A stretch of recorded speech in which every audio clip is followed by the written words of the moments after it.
Kwa mwanangu Brown What the Brown? Njoo mwanangu kama vipi nikuelekeze. Vipi lakini? Kama kama. Maelekezo. Shwari kabisa. Kwa imelala nini? Kwa imetulia unajua. Ielewi wongo. Sasa mwanangu mimi mrembo unajua maelekezo kidogo ghafla lakini sina ghetto kwa hiyo mimi kama vipi nichekishie tu mwanangu nifanyie tu mimi hata lisali moja unajua. Yaani mimi na mtu uje na demo wako kwenye nyumba nilipa mimi kodi.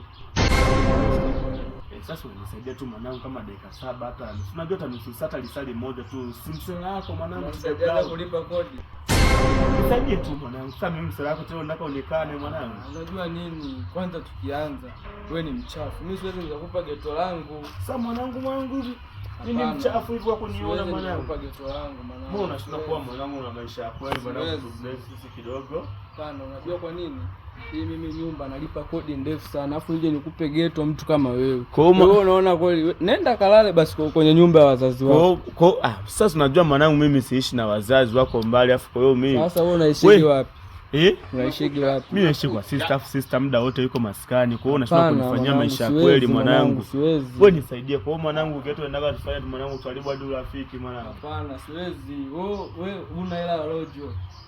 Sina mwanangu wewe mwenyewe unamletaje mtoto mle bure? Mtoto wewe unampa shilingi ngapi? Usiongee kwa nguvu mwanangu, watu watatu. Hapana, siwezi nikakupa geto. Acha hizo mwanangu. Siwezi nikakupa geto kama una kingine. Ondoka. Kwa hiyo mwanangu ndo umenyima kiivo mwanangu. Watide Brown. Nitakuitia mwizi mwanangu, nitakuitia. Pita hizo. Unataka tunyime mwanangu Watide Brown ni. Nitakuitia mwizi, nitakuitia mwizi pita hizo. Usindo kwenda kupanga huko na kuja kuomba mageto kwa watu kusafishe, je muombe mageto. Nenda huko. Maisha mimi nakwambia wewe, sio maisha. Goodbye. I go.